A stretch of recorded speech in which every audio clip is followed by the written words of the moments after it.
49er rush. Niners all day. Let's bring 6 home, baby. Let's go. I love it, man. It's time for the 49ers Rush Podcast.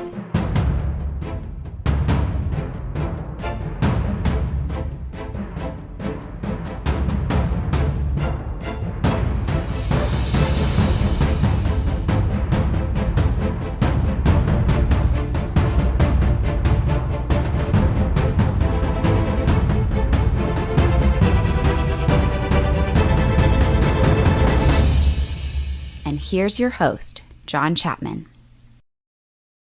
We did it. We did it. We made it, baby. We are here. Training camp is upon us. We just had our very first press conference. It's been 40 days. We've got no information, and now it is open the floodgates time. We did it, guys. And I'm so happy. We've got a lot of stuff to talk about today.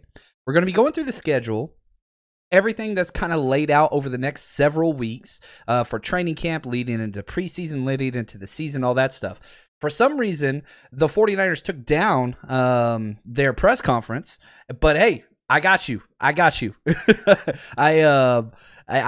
the feed off of Twitter because I'm a crazy person and was able to record that before it got taken down. So I've got a lot of clips from the press conference today that I'm going to be able to show you guys and talk through that. So probably a little bit more clip heavy from Kyle Shanahan and John Lynch today than normal. But because it got taken down off of YouTube and all the sites, it's not even on their website yet. They'll probably post it eventually, but I got you covered.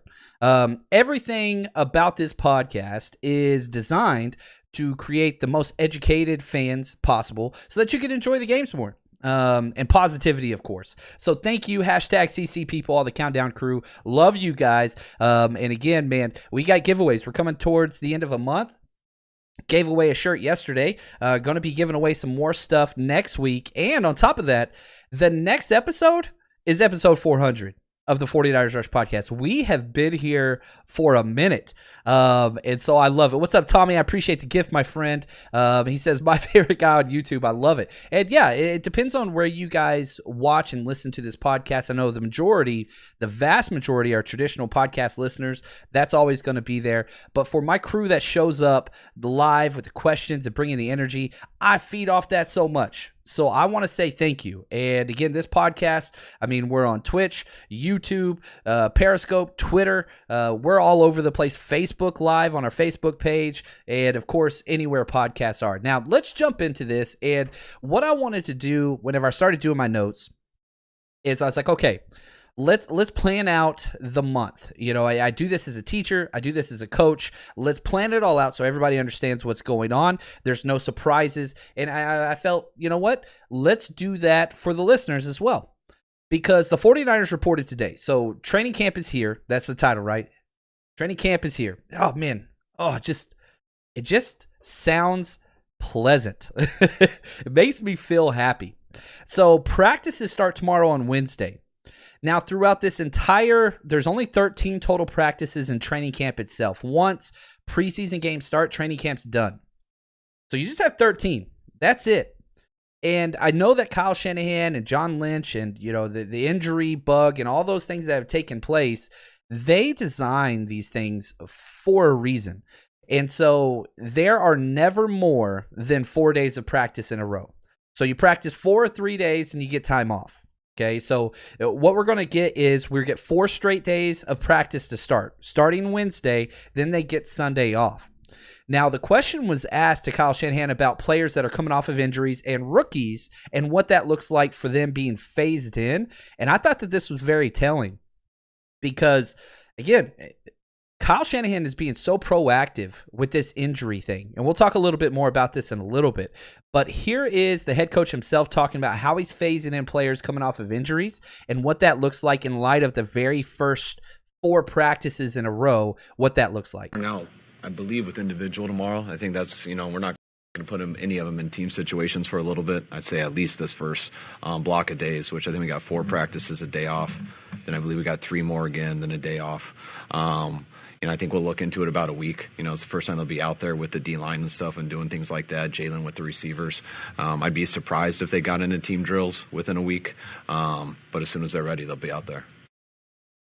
And so, again, it's this slow, gradual, nobody's getting more than they can handle. So the rookies, I get it. Everybody wants the shiny new toys out there. Trey Lance, we're going to talk about the quarterback competition later on. Ambry Thomas. We want those guys out there. And they're going to get their opportunities. There's no doubt about that. But never give anybody more than they can handle mentally or physically. And so, again, you're going to be seeing this, okay? Players like Nick Bosa, we're going to talk about a lot. Players like D Ford, we're going to talk about a lot. These players coming off of injuries that are not on the PUP list, we're going to talk about that as well. It's going to be a long podcast, and I love it. I love it. You can't get enough 49ers, man. It's just so awesome right now to be here with you guys and talk through this. And, thank you, Drew, for the comment. He says, John, thank you for continuing to provide content during the season, postseason, off-season. This is going to be one of the best seasons ever. Thank you, Drew, for the kind words. And, yeah, we keep going. I know a lot of podcasts just kind of turn it off and they come back, but, man, what you put in is what you get out. And whenever you're looking at these players, it's so smart not to rush them back. That's not what you want. So understand these fun toys that were I think Nick Bosa is going to have an amazing season. I think that he is a top 2, top 3 defensive end in the NFL already, coming off a horrific injury. But with how he's worked out and all those things, yeah, I think he's ready, but slow, man, slow. You don't win games. You do not win games in July, which is where we still are. It's a slow build. And so just understand, rookies, and, once the camp reports start coming out tomorrow, which is going to be a lot of fun, I'm going to score through all of them for you, no doubt about that.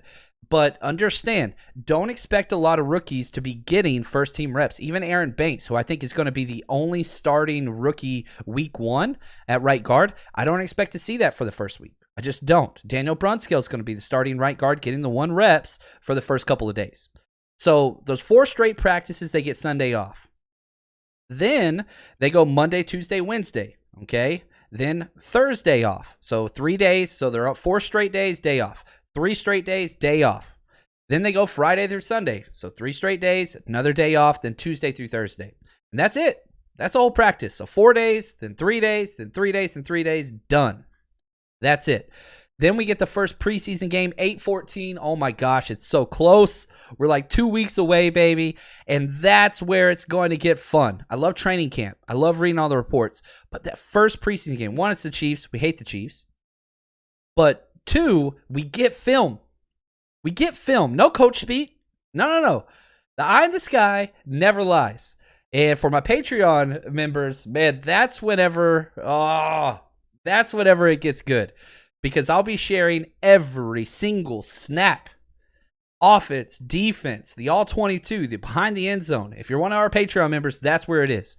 And again, you can go buy it on the NFL. That's there for you, or you can watch film with me like I do with my players. And that's just so patreon.com, just type in 49ers. You'll see it. It's $8 a month. You get everything. 2 weeks away, baby. I can't wait for some new film. I need some new film. I'm like a junkie over here. So preseason week 1 games versus the Chiefs. That's 8/14. Then a week later, we go to the Chargers, LA, right? Not too far of a trip. That's 8/22. Then the third preseason game's 8/29. Now, another thing of note that I think is important, the cut down is back to what it kind of used to be. So after each game, there's only 3 preseason games, not 4, just 3. You got to cut 5 players. So after the first game, you cut 5 down to 85. After the second, you cut another 5 down to 80. Then after that third preseason game, which is versus the Raiders, you're cutting 27 extra players down to the 53. So yeah, we got a lot of stuff. And another new development is usually after that 4th preseason game, you just start the season. Not this year. You're adding an entire week off. So they just basically cut that 4th preseason game, and that's like a bye week. Obviously, the move to 17 games, that was a big part of that. So you get 1 full week off before the season starts, and that's September 12th, week 1 at the Lions. That's whenever that goes. So that's a lot of that stuff there.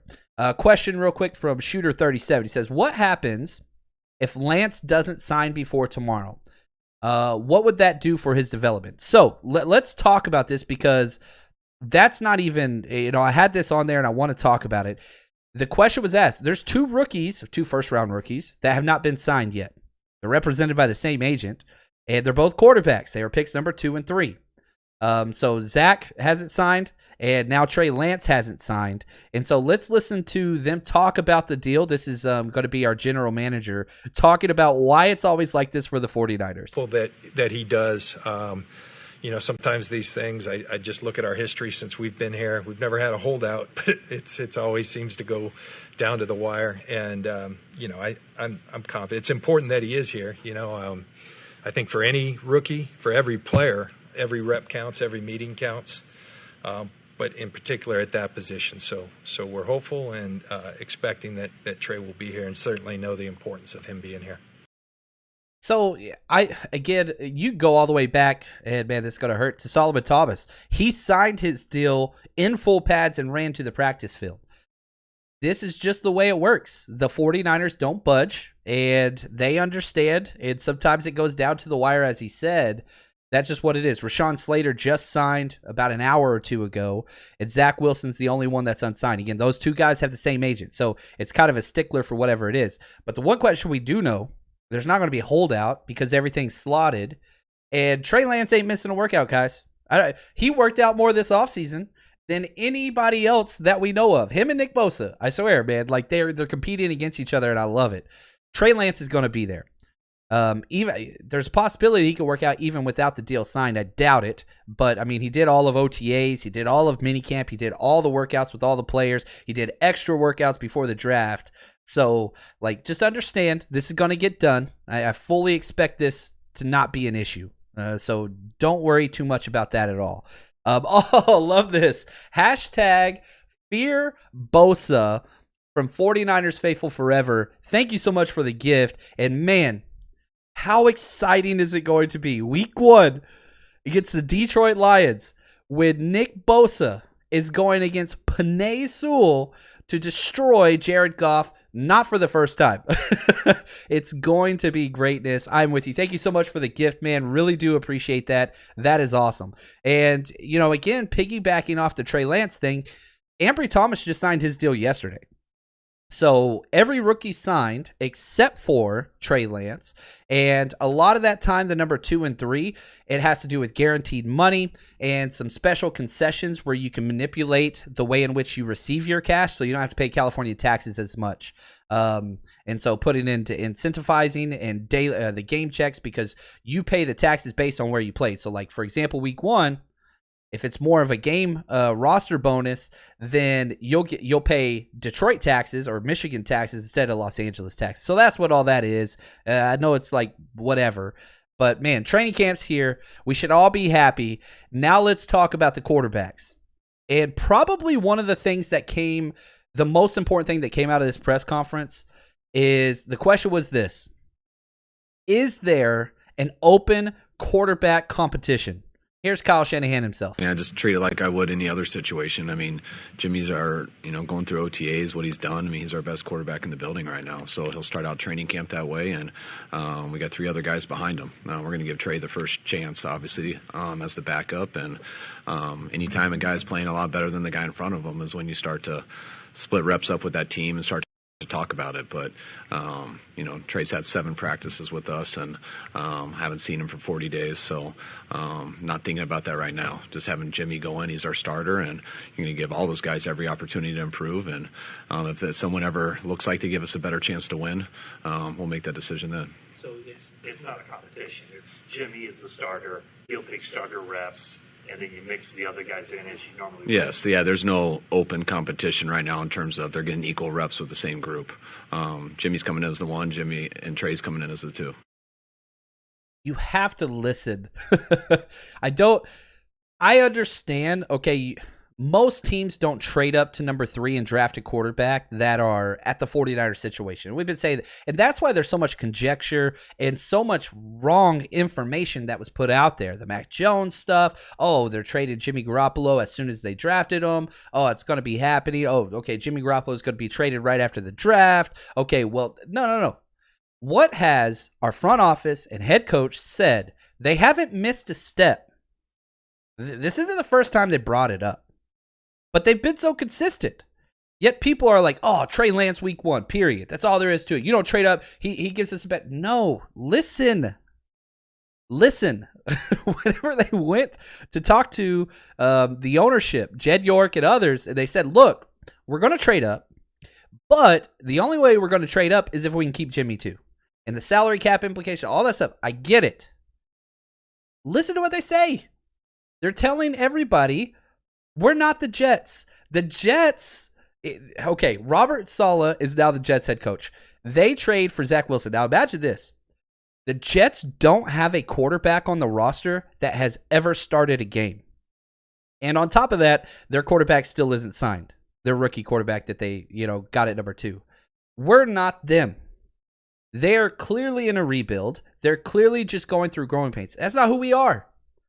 We picked number 3 because we were aggressive and jumped up there. But, again, back to this, and I'm going to harp on this big time because I know people are still going to be clamoring for Trey Lance to start week 1 and all those things. And I love Trey Lance. That doesn't give the 49ers the best chance to win week 1. It does not. It doesn't. It's not in the best interest of the 49ers long-term or this year. But remember, you go back 2 years ago, John Lynch was asked right before the draft, do you feel like the championship window is open, you have to capitalize on it now, or are you trying to build for the future? And he said, why can't we do both? That is what they're doing. We're greedy, and I love it. Jimmy gives us the best chance to win right now. You just heard Kyle say it. It's not even close. When that changes, then there will be a quarterback competition. But that sure as hell ain't happening in week 1. It's not happening. It's not going to happen. It will take Jimmy Garoppolo, who has been a bad practicer his entire time with the 49ers. That's well noted. So it's going to take more than some amazing passes from Trey Lance and picture-perfect deep balls and no turnovers and Jimmy having that 4-interception game or practice or whatever. No. That's not changing this, okay? It's going to come down to game time, Jimmy Garoppolo getting hurt, or Jimmy Garoppolo laying an egg during game time for there to be any mention, any of it, to change. That's just the way it is. It's the way it's going to be. Now, the question was asked also in this, what about a special package? Because a lot of people are putting out, oh, hey, let's do some Taysom Hill stuff and all that. Oh, I hate that. That bothers me so much. And so the question was asked, are you going to do some special things for Trey in the run game? As hard as it seems, I mean, it's not like you need to practice running the ball a lot. It's not like he's going to practice bouncing off guys and stuff in practice, When you put a quarterback run in, it's more based off of an element of the defense isn't accounting for him. So you just run it till they account for him, then you go to other stuff. So you take what they give you. And if you watch his college tape, he's done plenty of runs. So we don't need to go out there and run him in practice and stuff or anything like that. But you do need to make sure that your line and running backs know how to do it. And that usually ties into every single other run you do. Just you add an element of maybe the quarterback keeps it. Or there might be some runs that, hey, we might have the quarterback do that this week or the running back did it last week, but the O-line doesn't know the difference. So as long as you're developing a system, it's interchangeable who you put in there. You're never going to put a guy in who's not ready for it. But I don't think you're not trying to put in a running game that a quarterback has to practice every single day. Do you envision using him in like special packages, or is it still too early to make that? I mean, it's too early to make that. I mean, obviously, you want to use anyone who can help in situations, and when you do have a quarterback who has the threat to run and who can make throws, that's something I would love to use. But that's something that will be based off of whether he's ready, how it looks that week, based off the schemes we're going against, and how he fits in our offense overall, based off what we've seen in practice. And I think, another thing that's important to remember, Jimmy Garoppolo led the NFL in 2019 in third down passing. Completed the most third down passes successfully for a first down at 50%. He was the best in the NFL. So when would you use a running quarterback on gadget plays? Third and short? Okay, cool. You're going to take Jimmy Garoppolo. That's his best asset. Jimmy Garoppolo's best asset is third and short. That's where he is better than anybody else or at least he was in 2019. So you might see some of that stuff later on down the road, but I think that you're talking week 3, week 4 to get kind of tricky and do some of that stuff. I don't think that's happening anytime soon. So again, let me just say, wait, Just wait. Patience sucks, and I get it. But it's a virtue because nobody wants to do it. That's why they say it. But that's what it's going to take. We always want it. I want it now, right? And I get it. I mean, I got my jersey, my Trey Lance jersey already, and I'm a little bit of a Trey Lance homer just because I fell in love with the kid so early on, and I was so hoping we get him, and we did pick him, and all that stuff. I get it, but you just got to wait. This is a Alex Smith to Mahomes transition. This is not the Jets. This is not the Bengals and Joe Burrow. That's not what it is. We are a playoff team. And so that's what that's going to take that next step. Now, I do want to take a second. Again, guys, 49ers Rush Road Trip. I have been on the phone like crazy this week, just trying to make sure everything is going as smoothly as possible for this. We're going to 3 locations this year. We're going to Chicago. We're going to the Rams. We're going to Philly. Philly's week 2. This trip is close, baby. We have sold a lot of tickets, and I'm so excited. If you haven't yet, come party with us. We've got discounted hotels. Go to 49ersrushroadtrip.com. Come hang out with us. It's $25. We're throwing a huge pep rally, hangout, live broadcast the night before. So the ticket gets you Saturday night. We're going to party in all of these cities together. We're going to drink, raffles, giveaway, jerseys, all kinds of stuff. It's going to be an absolute blast. Head to 49ersrushroadtrip.com to get your tickets and come join us, man. Party with the faithful. If you're going to any of those games, come hang out with us. That's where it's at. Richard, I love this question. Do we know if the 49ers have met the 85% vaccination rate amongst players? The question, I've been waiting on that one too. And the NFL has been really, really slow to leak that information out because of just all the stuff going on and whatever else. They passed it, and I freaking love it. I don't think people understand how big a deal this vaccination thing is in regards to COVID protocols for the NFL. Throwing the whole vaccination debate out there, I don't want to enter into that right now. But here's why it's important. One, you get to go back to the way things are or were pre-COVID. You don't have to wear masks in the facility. You can all work out. You can eat together. You can fly together. You can hang out. You get tested once every other week. They're talking about upping that, but that's okay. This is so important because now the team can build on team camaraderie, coaching, meeting rooms, all those things. It's huge. It makes such a big difference. So not only did they pass the 85% rule, which they had to get to, they went past that. Yeah, I mean, originally everybody kind of had that goal of 85%. I'm proud to say I think we're up over 90%, and it really speaks to our players. We didn't enforce anything. What we tried to do is just communicate with our guys and rely on the professionals to educate them as much as possible. So our guys really arrived at this individually and as a team, and we're proud of them for that.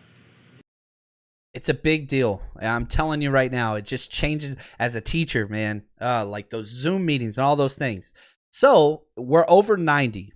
Again, there's 90-person roster right now, which means that's about 8 people. There's about 8 people who aren't vaccinated out of 90 players we're talking here. Everybody in the staff's vaccinated. And so what that means is for those 8 people, can't eat in the cafeteria with your teammates. Can't work out. Can't lift weights with your teammates. You have to lift weights on your own. Not allowed to go to team meetings. You have to Zoom in. Can't go to position meetings. You got to Zoom in. Whenever you go away, you can't fly with the team. You got to do your own travel to the places. And probably more important than that, if you are a bubble person on the roster and you're not vaccinated, you're getting cut, man. That's all there is to it. So undrafted free agents, late round draft picks, don't care. Aging veterans, you're not vaccinated, you're getting cut. That's just the way it's going to happen. We already saw a couple coaches get fired because of their refusal to get a vaccine. If football is your mentality and that's your priority, you got to take care of that stuff. However you want to take that, you can take that however you want. I'm just telling you right now, you better get it done. You better get it done. My day's going awesome. Thank you, Mr. Mendoza. I appreciate you asking me. Got a little workout / practice in with the high school kiddos today. My arm's a little tired. My bench press isn't what it used to be, but that's okay. Still showed up those high school boys. They don't want none of this. Anyway, let's get on. Let's talk about some injury stuffs and the PUP list.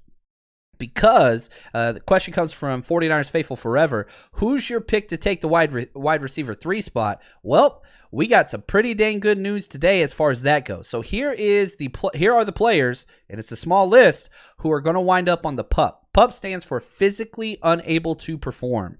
For the active PUP list, right now, 2, Jeff Wilson with his knee and Tarvarius Moore with the Achilles, going through physicals today. And if there's any additions, Kyle will hit you up in the coming days. But that's where we are right now.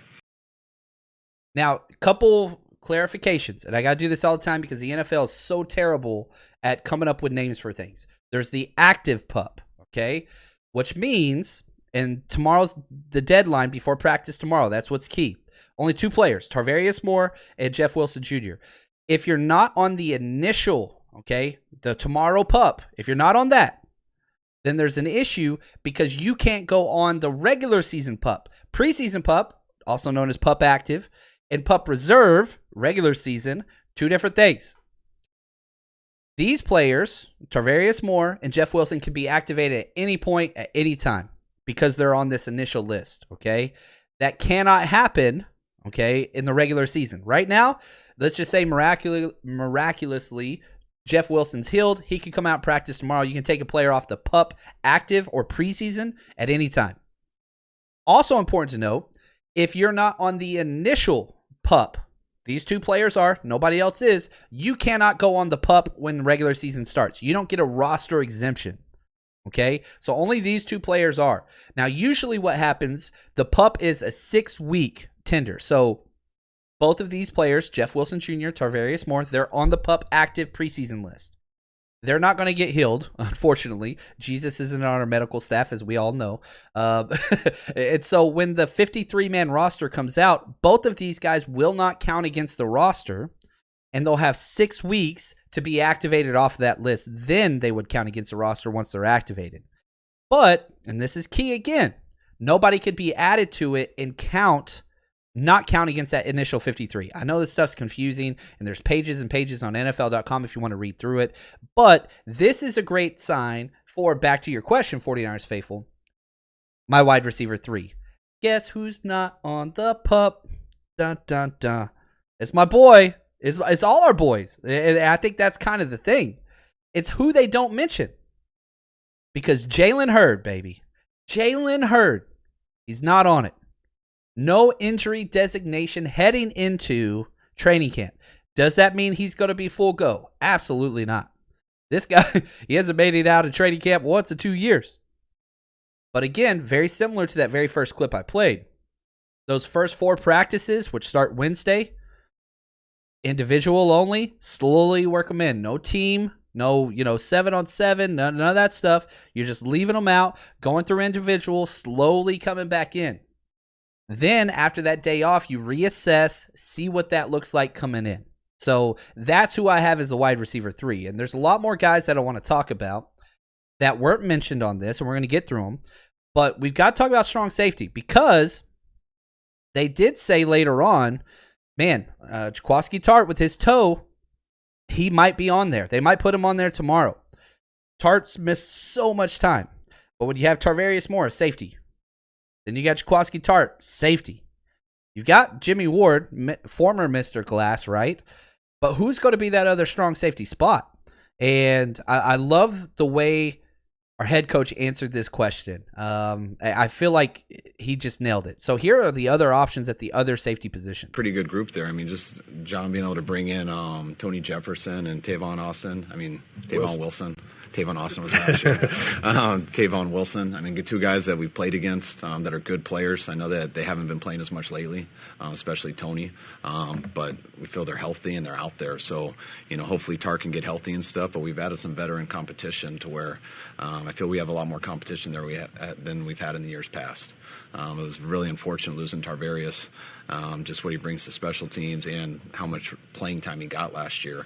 But that's why we were very lucky to bring in some of those vets that we did, and we'll see how camp shakes out.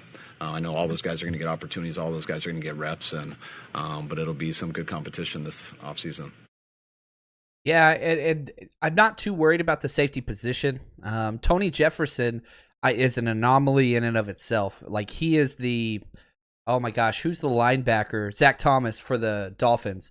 Should have never played in the NFL. Tony Jefferson, he runs like a 4.8 40 when he was coming out of college. But just like the Zach Thomas for the Miami Dolphins, 99 level awareness, understanding, recognition, play diagnosis, knows where to be and is always in the right spot. It's not always about traits. He doesn't have them. I'm going to be honest with you. A 4.8 safety, like that's not good. But you put him in a situation where he understands, and it's old man strength, right? Like that's the idea. So I have no problem if he steps in. It's not ideal, but it's okay. And Tart is the plan to be at that position for a long time. Now, they later on mentioned Hufanga, but again, rookies aren't starting for this team right off the bat. You're going to work in the veterans. Slowly, the rookies will be brought in. And later on in this, I didn't cut this clip, they talked about how they truly believe Tarvarius Moore will return this year. That's a pretty big stretch for an Achilles, but they think towards the end of the year he'll be able to come back. And so they didn't put Tarvarius Moore on the IR. He's not there. And so that's telling. Maybe that will change. We'll see here. We'll have to see what happens. But that's kind of what you see there. Another guy that wasn't mentioned. Fear Nick Bosa, baby. Let's talk about Nick B. In person. I saw him yesterday. Got to talk to him for about a half an hour, just catch up. He feels good. Obviously we're going to ease him in and stuff, and we're going to see him move a little bit tomorrow for the first time in person, but looked great and felt a lot better having him back in the building. Yeah. Coolest thing with Nick, he's pretty good about documenting his workouts and sending them our way. And so, even though he hasn't been here the entire time, he's been here, sporadically. He'd come out for a week or so. You always get to see videos, and you never have to question his work ethic. I mean, it is a special routine that he's developed, and it's fun to watch a guy like that work. Got a lot of respect and admiration, not only for the player, but you get to see what goes into making that player, and it's a lot of hard work. Do you get videos first, or do you see them on Instagram like everyone else? He doesn't put them all on Instagram. He sends us some ones that, but they're always exciting. Just because you've got to see his progress, and he keeps getting better, so that's a good sign for us. Nick Bosa's injury took place week 2 versus the damn Jets on that damn field.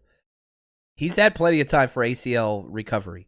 We started seeing, again, you always see sprints whenever players are rehabbing from ACL, and it's like, well, wait a second, that's not what the ACL even does. I get it. It makes everybody feel good, but that's cool. But no. Nick Bosa was putting out cone drills with lateral cutting movement as his knee, the outside knee that he tore, being his plant knee.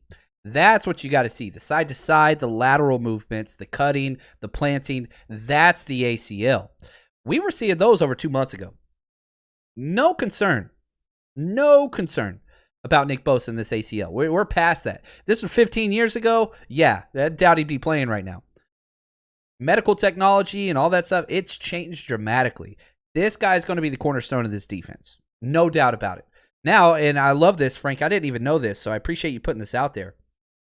Frank says there are 2 Walter Payton Award winners on this roster, Trey Lance and Jimmy Garoppolo. The Walter Payton Award goes to the most outstanding player at the football subdivision level. I didn't even know that, and that is incredible. I appreciate you pointing that out. And Russ, I see you, man. He says, #Countdown Crew. Sorry I'm late. No worries, man. Just glad you're here at the party, and glad everybody's here. If this is your first time with us, our numbers are back. We go through the off season, and I just did the last episode we did was my favorite or best and worst head coaches, owners, and general managers all time 49ers history. I think it's one of the best episodes we've ever done. Nobody, I don't want to say nobody, but it got really low numbers. And I understand the time period of, it's finally here. We got training camp, baby. It's go time, all that. And so I do want to say thank you. All you guys that are showing up and gals, make sure you hit that subscribe button. Join us. We're here all year. We don't go away. Now, back to these injuries. There's one more person I want to talk about, and that's D Ford. I have been, I don't know how you want to say this, beyond pessimistic about ever seeing D Ford play again. He didn't get on the pup. That's crazy to me. Now, the back, the neck, the legs, all those things, not good. And if we go back, right, respect the past, otherwise you're going to mess up the future. That's just the way it goes. We were in the same situation last year. And he came out week 1, and everything seemed to be going good. He didn't make it to half. And he could barely run after one half of football. It was bad. It was really, really bad. So the question was asked, D Ford, and I love what John Lynch had to say about this because it's kind of where I am. I'm much happier today. I feel more positive about D Ford's situation and playing ability or chance of playing today than I did yesterday. But listen to the GM and how he labeled this. There was no additional procedure. That I think that's been the challenge with him, is that it has been kind of a moving target, and I think that's not abnormal when you're dealing with the core of your body, and your spine. So we feel like we have a good handle on it now. He does, but I think it's kind of a cautiously optimistic approach. Wait and see. You always take that. You always have to advance it along and see how he does. We're hopeful, but we also, I think, cautious that those things are touchy, and we'll kind of, be cautiously optimistic as he tries to advance and reach new goals and put them out there with his teammates. Cautiously optimistic. That is, and he said it twice.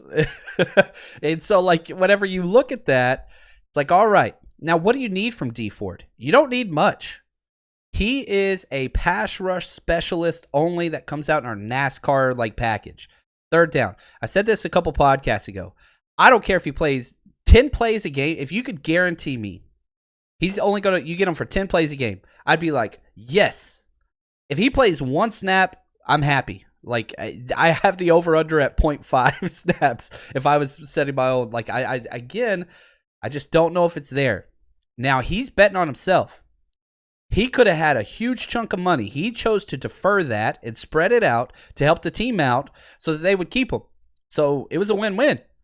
If he comes back, and again, man, just 10 snaps, just third downs. That's it. That's all he needs to be out there. There's usually about 15 third downs a game. You put him out there on the third and long, that's it. I'm fine. I'd be so happy with that because he just changes everything. And what he does do, he helps Nick Bosa more than anybody else because you can't shift and chip and do all those things and attribute two guys to Nick Bosa whenever you have speed D Ford coming off the edge. So we can hope. We can hope there. We'll have to see how it goes. Now, I put this question out on Twitter, and I thought that the results were really, really intriguing. My question was this. Of these 4 players, which player makes a huge improvement in 2021? These are the players I listed. Eric Armstead, Richie James, Jaquiski Tartt, and Mike Mcglinchey. I think all 4 of them, they've been around for a while. There's no doubt about that. And all are coming off of less than stellar years, or they're not their best year. Eric Armstead, I think, was the best out of this group last year by far, especially in the run game, but the sack numbers completely disappeared. Richie James, they wanted him to become the wide receiver 3. They started him over Kendrick Bourne a couple times down the stretch, and drops, false starts, had a fumble. We'll have to see what happens. I think if you remove injuries from the question, then I think Jalen Hurts the wide receiver 3. But if you put all the information and context that you have, Richie James, he's the guy that's probably going to be it. So we'll have to see what happens. Jaquiski Tartt, the toe, that hurts. He's going to start if he's healthy. And he's in a contract year. He came back for a 1-year deal, prove-it deal, before he goes and gets paid somewhere else. He's been up and down. Jaquiski Tartt at his best is elite. And there are Jaquiski Tartt, there are a lot of people that say, hey, he's my favorite 49er, and I get it. But man, whenever he is off, he is way off. And a lot of teams, you go back to, I think, the Ravens game, they were just picking on him. That's 2 years ago. But some teams, he's the first key, and they just go right at him. But whenever he's on his A game, he's great. And then Mike Mcglinchey. And that's who I want to talk about next because he won this vote. I said, which player makes a huge improvement in 2021? 62%, over 1,000 votes, clicked on Mike Mcglinchey. And I think they're right. And if he is better, better watch out, man, because this O-line, man, it's top 3 good. If Mike Mcglinchey is just average or above average in pass protection. And the question was asked, what has Mike Mcglinchey done to make for a better 2021? I mean, Mike's as hard on himself as anybody. I thought Mike had a very good rookie year.